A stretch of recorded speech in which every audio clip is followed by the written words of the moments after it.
Hi ladies and gentlemen, welcome to Spectrum Pulse, where we talk about music, movies, art, and culture. And this week we're going to be talking about Selena Gomez's solo debut album, Stars Dance. So for those of you who aren't aware, or those of you who did not see my previous video, Chris Brown did the world a much deserved favor and delayed his album indefinitely. And while I can't say I'm altogether disappointed with that choice, it does mean I have to set aside my monologues surrounding that particular artist for another day. Also, purely by chance, it means that this review is the fourth I've done in a row featuring a solo female pop artist, which is interesting in its own sort of way, particularly in a comparative sense. So, let's put that topic aside for the moment, instead talk about something that's a little trickier and it's bound to get some people more than a little pissed off. Let's talk about white cultural appropriation.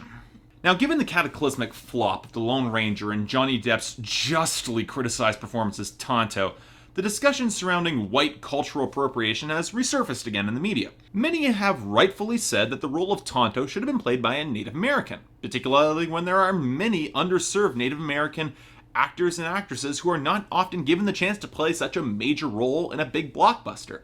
And Johnny Depp's eccentric choices were to the severe detriment of the film. Instead of subverting unfortunate or libelous racial stereotypes, Depp may have done the exact opposite. And speaking as a white, Caucasian, heterosexual male entering this conversational minefield, let me lay all my cards on the table. Yes, I believe that artwork should be judged on its own merits outside of the identity of the creator, putting aside analysis of theme and authorial intent, obviously.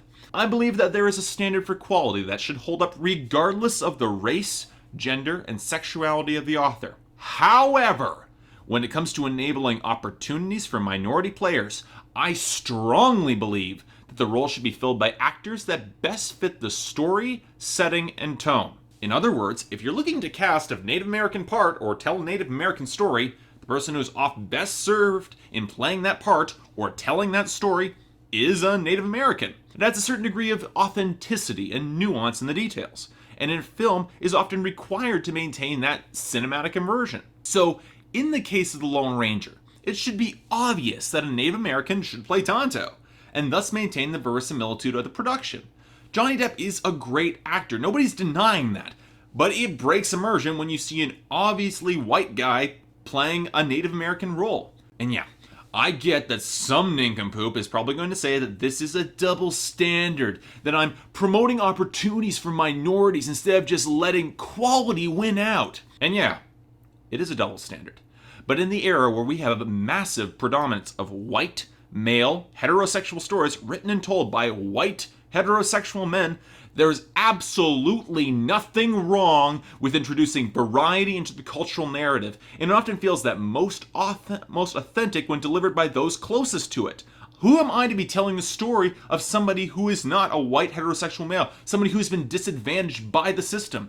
And I'm going to go ahead and say this outright. White privilege and the weird defensiveness that surrounds it right now in our culture is poisonous, and I'm strongly looking forward to the day when there are no more barriers to entry in any sort of artistic credentials other than the requirements of intellect, insight, and hard work. And if this means that Idris Elba continues to play Heimdall in the next Thor movie, and we continue to see a rise of popular cinema highlighting strong performances from other genders, races, and sexualities that might usually be cast by Caucasian actors, so be it. Unfortunately, this cultural paradigm shift is still a work in progress.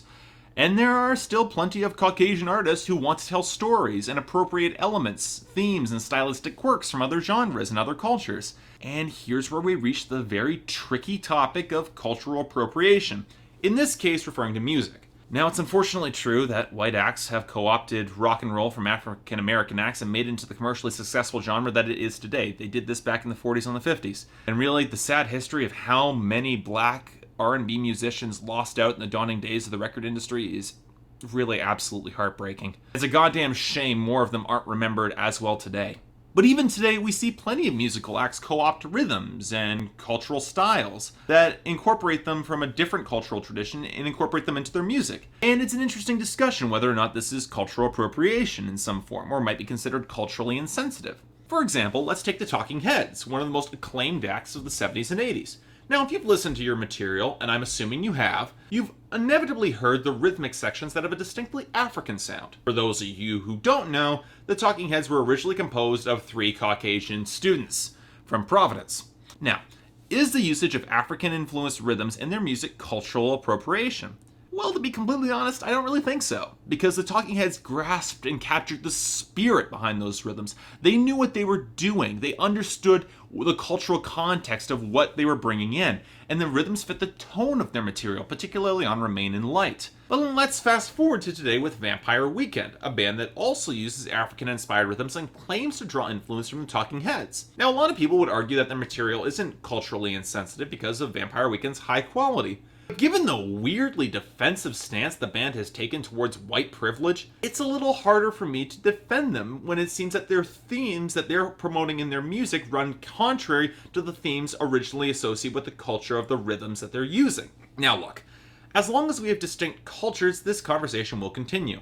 Really, while I could wish that all artists treat their influences with quality and respect and thought, I also know that the Lone Ranger movie exists. And finally, we come to Selena Gomez. Now, you might have heard of her from her show Wizards of Waverly Place, or from one of her hit singles, or from her star-making performance in Spring Breakers. Well, most likely you know her from her on-again, off-again relationship with Justin Bieber. And like with Demi Lovato and Miley Cyrus, you have probably dismissed her as a Disney starlet who produces prefabricated pop garbage. Well, you might want to rethink that assumption, because of the 3 Disney starlets I mentioned, Selena Gomez would probably be my favorite, at least going in before this album. It's a little hard to quantify why, particularly when it's tricky to tell how much Selena Gomez writes of her own music, but I will say that she's a passable singer with a lot of energy and personality. It helps that she seems to be significantly smarter than her peers and has a much tighter control on her image and personal life. From that little bit of research, it also seems that she has some degree of interest in world cultures outside of the United States, which occasionally comes across in her music videos, like for Love You Like a Love Song. And as for her actual songs, her backing band The Scene has a remarkably tight groove that's used to balance well against Gomez's delivery. Yeah, she's made some terrible songs, I can't deny that, but she's also made some really good ones, songs that I really like. So when I heard that her new album, Stars Dance, not only ditches The Scene, but might also contain cultural influences outside of her own, I had some justifiable reservations. That's where the essay that I just harangued you all about comes back. Sure, Selena Gomez might be a smart girl, but without the tightness of The Scene or a strong guiding executive producer, is she in way over her head? Well, maybe. One can definitely say that her attempted usage of Indian rhythms and dancehall vibes could be considered culturally insensitive at best. But to be completely fair, I honestly wish she would have used more global influences on this album, because where they do come in, they provide a certain degree of variety and spice you don't tend to see on pop radio. In comparison to the homogeneity of the music of her peers, Selena Gomez could have really used that spark of originality to differentiate herself. But it's also because this album is goddamn terrible. To say I was unprepared for this sort of disaster is understating it. In comparison to acts like 303 and will.i.am's, acts I was actively expecting to be terrible, I actually had some degree of expectations for Selena Gomez. The fact that Stardance is of such shockingly low quality is both disappointing and infuriating. I wanted to like this album a lot, but I'd be hard-pressed to find a single song on this album that I'd call even close to good. Yeah, it's that bad. Let's begin with the first mistake right out of the gate, the one that hits you like a runaway cement truck. The instrumentation and production. I spoke earlier of Gomez's backing band The Scene, and while I wouldn't consider their compositions stellar, I'd argue at their best they provided a certain tightness and class that elevated their music above the low bar for pop music. You begin to miss them in a big way once Stars Dance begins with a blast of terrible synths and utterly formulaic garage house beats. I don't know who likes this manufactured garbage that seems to resonate on precisely the right frequencies to get on my nerves, but it becomes very grating, very fast, and the attempts to add dubstep just seem weak and desperate. My bigger problem with this sort of instrumentation is that it sounds cheap, utterly disposable, only highlighting just how phony and manufactured it really is. Now, I've defended good pop music before by stating that the best of the genre manages to convince you that it's better than its peers. Say what you want about Justin Timberlake, but one of his greatest strengths is the ability to make his songs sound rich and opulent and expansive, almost transcending pop music into something else entirely. Hell, even the most plastic of acts from the late 90s, like S Club 7 and the Backstreet Boys, managed to elevate their material with harmonies and interesting instrumentation, or even the sense that they were having a good time, which in some cases can be enough. With Stars Dance, every element of the production sounds like it could have been done with a badly tuned synthesizer and a production board bought from Walmart. It sounds cheap and immediately highlights just how worthless the whole endeavor is. The fact that she occasionally calls out the producer behind her track makes things even worse. Your music already sounds terrible. Why are you highlighting the source as if it's something you should be proud of? Worse still is the bizarre choices to immediately undercut any organic instruments on the verse with an out-of-place and unneeded dance beat that completely ruins the flow of the song. I wouldn't say it's as atonal and insufferable as will.i.am, but it's close. But hey, Selena Gomez did say she was looking to make a dance album, so maybe I should be judging the album more by the lower standards of dance or house music. Now, I'll put aside for the moment that this year in particular, that particular conceit is absolute garbage, but let's consider the underlying point behind dance music, namely that it should make you want to dance. It should fill you with enthusiasm and energy and make you want to get out of the wall and join the crowd. But somehow, I have no idea how, but I'm expecting it can be linked to experimental cranial intrusion.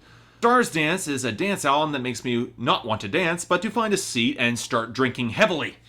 Most of this I'll blame on the terrible instrumentation, but it isn't helped by the fact that Gomez is almost completely phones it in on her vocal delivery. There's no energy, there's no spark, and when Gomez gamely tries the dead-eyed, sex-hungry persona here, she doesn't have nearly the sensuality or charisma to pull it off. So not only does the album not make me want to dance, it also becomes tooth-grindingly tedious. Do I even have to talk about the lyrics here? It's clear from the opening track of the album that they're absolute bunk, with forced rhymes, non-punchlines, and not a single line that can't be cribbed from a pop songwriting automaton. Yet, somehow, they actively seem to get worse on songs like B.E.A.T., with lines that could very quickly be interpreted as endorsing abuse. And while I'd like to think that Write Your Name is about getting a tattoo of your boyfriend's name somewhere on your body, which is creepy enough, my roommate pointed out that could very well imply something a whole lot darker. Which is, look, Selena Gomez, darker is not a direction that works for you. And incidentally, I understand it's not your fault that your life has a certain nightmarish, paparazzi-filled hellscape quality to it, and that the general public seems to care about your relationships, but your album would be a lot more interesting if it wasn't centered around said relationships. And really, when you sing material that is fairly explicitly about your carnal activities with Justin freaking Bieber, the album just gets a whole lot more unpleasant. Because he's not considered a sexual icon by any woman above the age of, well, I'm hoping 18. It's not quite as bad as Rihanna singing about Chris Brown, but it's up there. But in the end, I came back to a question I don't like asking. Why was this album made? Even the horrendously bad production and instrumentation, and the fact that Selena Gomez sounds like she has zero investment in this material, I'm fairly confident in saying this is no great artistic endeavor. Hell, Gomez has already made statements saying that she's going on music hiatus after this album and going back to acting, so it's clear that she's not all that invested in the thing. So I'm forced to come to the natural conclusion, and I hate making this argument, but it was made to fill out contractual obligations and a balance sheet. It is a transparently cheap and commercial album with the barest minimum of quality and investment to sell. And that's it. Good taste be banned. If you love good music made by artists who actually care, you should avoid Stars Dance like the goddamn plague. Even Kesha, at her most shallow, would recoil from this trash. And Miss Gomez, Selena, I saw you in Spring Breakers. I know you're modestly intelligent, and you've made songs in the past that are actually pretty damn decent. You're better than this. Skip this album. So yeah, if you want to see more reviews, please like and subscribe. And if you want to follow me on Twitter, I can be at @SilenceCursor. See you next time.